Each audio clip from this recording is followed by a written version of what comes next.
Shalom, shalom.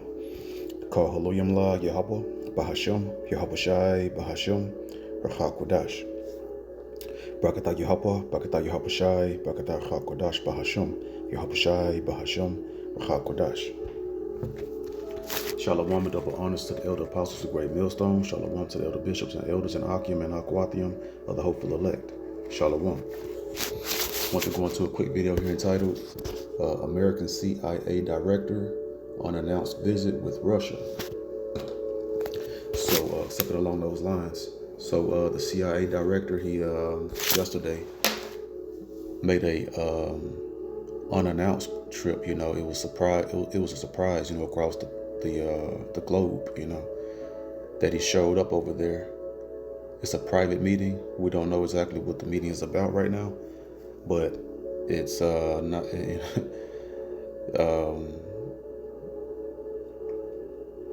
It's telling, of how the interview went because of the planes, the doomsday planes.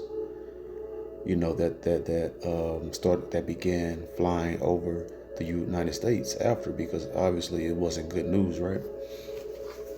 So that's because the Most High has a war spirit on Gog and Magog, the chief prince of Meshech, which is the president of Moscow, Vladimir Putin. He put hooks into the jaws of the Russians, and they will never turn away from that war spirit, because it's the time of the end. It's the time of Esau, the whore's judgment here in America, Babylon the Great. So we'll go ahead and read some of this, and then go ahead and get some precepts and close out. It says, fleet of doomsday planes spotted over U.S. hours after CIA boss visit Moscow.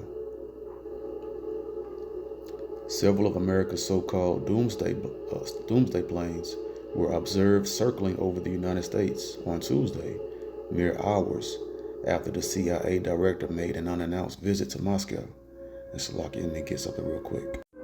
Yeah, so right here it says, an American doomsday plane is a heavily modified aircraft designed to serve as an airborne military command center for the U.S. President, Secretary of Defense, and top leaders during a nuclear war or extreme national emergency. So that's all I want to get for that. So not going back. So as we see, those doomsday planes, and why they calling it doomsday, because Esau knows that his end, that this country has a doomsday, a day of doom, because riches ill-gotten are translated from one people to another, and that people is the Edomites into Jacob. Esau is the end of the world. Jacob is the beginning of it that followeth, and that's why the end of a thing is better than the beginning, because the beginning of this nation was hell on us, right? The worst slavery and captivity in the history of mankind, the greatest atrocity in the history of mankind. And so the kingdom of heaven doesn't end. So the end of one thing, the end of the heathens' reign and time in the sun is better than their beginning, right? So hours after the CIA director made that visit over here to Moscow, word got back, from the, I'm sure it was a bad, I'm sure the CIA director received bad news. And so the word got back to to the Pentagon, or, their operations and everything, and the military, and they went on high alert, and that's alarming. But, nothing was going to happen until the Most High is ready. The mark of the beast still hasn't got mandated. World War III hasn't really hit its full, grinding maximum, a full out Third World War. It hasn't fully broke out. And then the apocalyptic times from that mark of the beast in the Third World War, hasn't hit. So we know that, Esau, he's still, it shows you that he doesn't understand biblical prophecy. He doesn't have the spirit of the Lord. But the men of the Lord, the 1/3 elect of Israel, we, Lord willing, I'm up that number. We understand the prophecies must come to pass. As Yahushua said, these things must first come to pass. and then the end, you know. So he jumping out, he jumping ahead of he putting the cart before the horse, and through it and through his doomsday planes in the skies, he may thought that the Russians were going to shoot missiles, but it's all of the Lord. It's not time yet, but it's close, you know.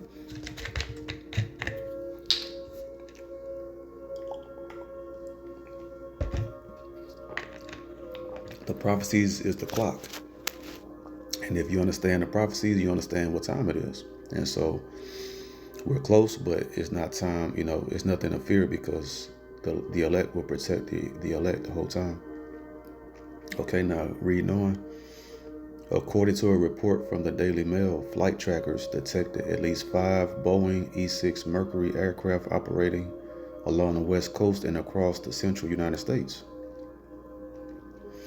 These large unmarked jets, built on the airframes of aging Boeing 707s, are designed to survive a nuclear attack and serve as airborne command posts if ground-based military facilities are destroyed. Now we know, Esau, he's so proud and arrogant in the strength of his own hand, thinking that he'll be able to survive, a nuclear holocaust, nuclear explosion. It's all of the Lord, If the Most High allows him to make it in a plane, but we know that the elites will be rounded up, and they're going to go head first. They're going to be the first fruits of captivity, in the kingdom of heaven. But Esau, he thinks that he'll be able to survive. He got his doomsday bunkers and he got his doomsday planes. He climbing to the heavens with his planes and digging into hell, with those doomsday bunkers, thinking that he's going to find. Esau, he's desperate. He's doing any and everything he can to overcome the biblical prophecies. Like we went to the last video, the Looking Glass, Project Looking Glass. Esau, everything he's trying to do is change the timelines and overcome the event of his doom, which is the thermonuclear missiles and destruction and the return of Yahushua and the saving of the elect of Israel to usher in the kingdom of heaven for eternity, the kingdom of Yahweh, So let's see. And Esau already has his military bases destroyed over there in the east from Iran, whooping they behind over there, right? And so America's going to be getting their military bases wiped out over here as well, on their home soil. That delicate virgin daughter of Babylon that has not been touched by war, but it's going to be soon. Eventually it's going to be attacks coming over here when World War III is in full swing. There's going to be, it's not going to just be immediate thermonuclear bombs dropped. It's going to be rockets and military, battering this place, chiefly their military bases. Because the war used to be on the battlefield, right? Back in the old times with the swords and shields. But now the modern day battlefield are military bases. They shoot and destroy each other's bases, military bases from afar, until they're going to go ahead and use those missiles at the end, thermonuclear missiles at the end of it. Okay, so these right here is just going into the accounts of the different aircraft. I'm gonna skip a few of these paragraphs. I'm gonna get one more, and right here at the top right here. The unusual activity came shortly after CIA Director John Ratcliffe's surprise trip to the Russian capital. That visit drew widespread attention when a U.S. Air Force Boeing C-17A Globemaster III transport plane was seen landing at Vnukovo International Airport after departing from Riga, Latvia. The arrival of an American military transport in Moscow stood out amid ongoing tensions between the two nations. And it's going to stay, tensed because it's only going to intensify. The tensity and the tensions are going to only intensify because,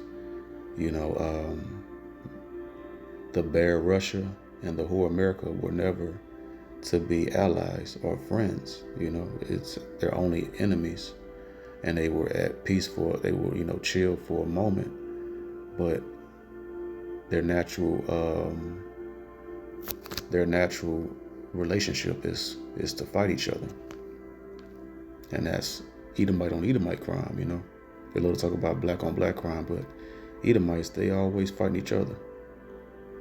He that is evil to himself, to whom shall he do good? He can't be good to any other nation because he's not even good to his own nation, to his own people, because they're nothing but brothers and sisters and cousins. All right, so now let's go ahead.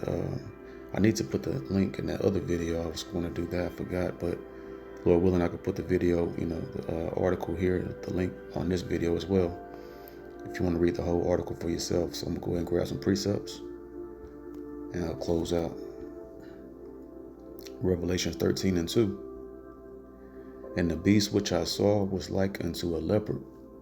And that was the beginning of Esau's rulership, because King Alexander was infamously known. He was, notoriously known to wear a leopard skin hat, a leopard hat, and that was Alexander, the beginning of the Greek Empire of the Edomites, the so-called whites today. And his feet were as the feet of a bear, so the head, so the leopard was the beginning. The Greek Empire began the reign of the Edomites in the earth. And then the feet is the end of that beast. So that's the end of their rulership, the so-called white race. And his feet were as the feet of a bear. And we know that the bear, that represents Russia. Their national animal is the bear, Russia. The modern day Medes. So we know that the end, just like that statue, the prophetic statue in Daniel, the feet of iron mixed with miry clay, that's the end of the heathen reign in the earth, and then and what's going to bring it to an end is the bear Russia, and his mouth as the mouth of a lion. And what does a lion do with his mouth? He bite and break and tear and rip in pieces, right? That's the military might. And the dragon gave him his power and his seat and great authority. So the dragon going into NATO and EU, they linked up with the whore, America, and that's how they have their seat and power, because the Roman Empire is revised, is reborn through America.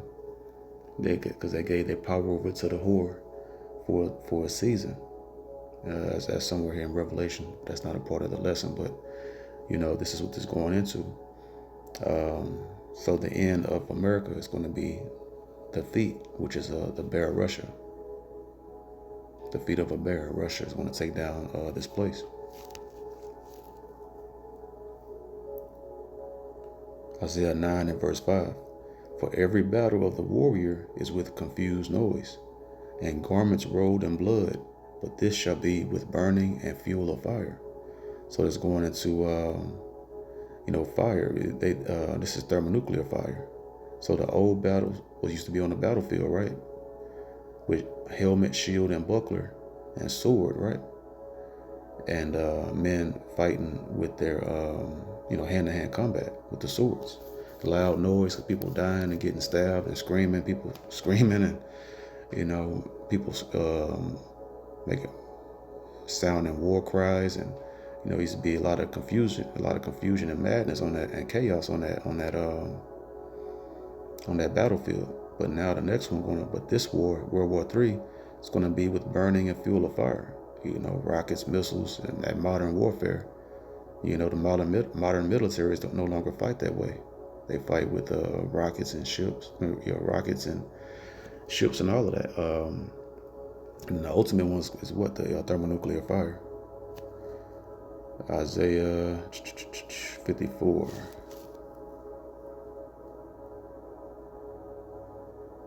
And verse 16. Behold, I have created the smith that bloweth the coals in the fire. So that's you know, the blacksmith. You know, they used to create the weapons, the ancient war weapons. Now the new smith is are these nuclear scientists that created the thermonuclear bombs, the atom bomb, and they've perfected it into these thermonuclear missiles, these intercontinental ballistic missiles that now can fly basically with GPS tracking from one continent to another continent. And it's the Heavenly Father spirit, you know, that he's going to have in these, he's going to put on these missiles and guide them to accurately take down, you know, and land over here in America and other parts throughout the four corners that the Most High has reserved as well, but chiefly here in Babylon the Great. So verse 16, behold, I have created the smith that bloweth the coals in the fire, and that bringeth forth an instrument for his work. And I have created the waster to destroy. You know, and the waster, that's Russia, you know, is the head guardian of all of those Eastern nations that are his allies, Iran, China, and all the Arab nations. They in the last video went into, you know, the pact. Was it the last video or 2 videos back? The pact of what's that? The Kaaba pact or the Muslim pact, something like that. You know, basically the Muslims coming back together. You know, the ancient Carmanians are coming back together, linking up. You know, and they're all allied with Russia, and so they're all going. They're the wasters, and that ultimate waster is those thermonuclear missiles that other Heavenly Father that He gave them the technology and knowledge, the understanding to create, to destroy America. So now Isaiah is a heavy prophetic book. All of it is, but you know for sure Isaiah, the prophet Isaiah, chapter 34 and verse 5. For my sword shall be bathed in heaven. That's not you taking a literal sword that you slice and dice with, right, and throw it in the sky. And no, that's not what it's talking about. That's the modern day sword or the thermonuclear missiles. For my sword shall be bathed in heaven. Behold, it shall come down upon Idumea and upon the people of my curse to judgment. And that cursed people is the curse of Cain to Esau, Edom. You know, they had their melanin stripped. The Most High stripped their melanin, stripped Cain's melanin, and then it put that mark on him so you'll know the difference between him, you know, the murderer in the earth. He was a murderer from the beginning, as John 8:44 speaks, right? As Yahushua spoke in John chapter 8, verse 44. And then you have, they're the people of the curse. From Cain to Esau, he came out red all over like a hairy garment, right? Esau, you know, that's the people of the Most High's curse to judgment. And so Idumea, that's another way of saying Edom, a Greek form. Idumea right here, Edom, red, the red people. Why? Because their blood show forth through their skin. You know that when if you're stripped of your melanin, you'll be red because you'll see, you know, the blood under the, you know, through the skin. So Edomite, land of Edom, Idumea, land south and southeast of Palestine. Edomite, Idumean, descendants of Esau here in B. So see, Esau can't hide from his identity. He's trying to. That's that fugitive and vagabond in the earth. Cain, that's another characteristic of Cain. And his children inherited that same characteristics. Okay, so now let's see. Verse 6. The sword of the Lord Yahweh, in the name of Yahushua, is filled with blood. The sword of Yahweh, Basham is filled with blood. It is made fat with fatness, and with the blood of lambs and goats, with the fat of the kidneys of rams. For the Lord Yahweh hath a sacrifice in Basra. That's the capital city, you know, the Edomites. And right now that's going into Washington, D.C. That's their capital. That's their military capital. And then their chief golden city is New York. And a great slaughter in the land of Idumea. So this is America, Babylon the Great, that golden city, all of it ultimately, right? So Most High is going to waste this place. Is going to be a desert from that fire, and that's the end result of this whore, that have lived deliciously and profanely, in the earth. Now we'll go to Amos, chapter 9 and verse 8. Behold, the eyes of the Lord Yahweh, the Most High Power, and the name Yahweh Shai, are upon the sinful kingdom, and I will destroy it from off the face of the earth, saving that I will not utterly destroy the house of Jacob, said the Lord Yahweh. So that sinful kingdom is America, Babylon the Great, the whore that caused all the nations to drink that wine of fornication, of blasphemy, profanity against the Heavenly Father, right? Part of that is with these Edomite false religions, saying the laws have done away with, eating pork, shrimp, crab, lobster, and all manner of unlawful foods and meats, and same thing with the doctrines, unlawful, wicked doctrines, like Eve took, Eve is like the representation of the 2/3 that, went off and taken the false philosophies of the serpent, the evil, wicked heathen, beginning with the so-called white man. And the Most High is going to destroy this place from off the face of the earth. That's why they had those doomsday planes out there in the skies, maybe thought that they were about to get hit with missiles from Russia right then. Saving that I will not utterly destroy the house of Jacob. So that means what? The Most High is not going. He's going to destroy a good amount of Israelites, but he's not going to utterly, meaning he's not going to completely destroy the house of Jacob. And so that means what? The 1/3 elect are going to be saved. The Most High is going to wipe out America, but the remnant 1/3 elect of Israel, so-called blacks, Latinos, Native American Indians, the lost 12 tribes of Israel, are going to be saved and protected, and going to be translated to the kingdom of heaven. So what I want to say real quick. Hope this video is edifying. The water to the Rahak Wadash Bashum. If you hope to share another video, to the next video I say, Shalom.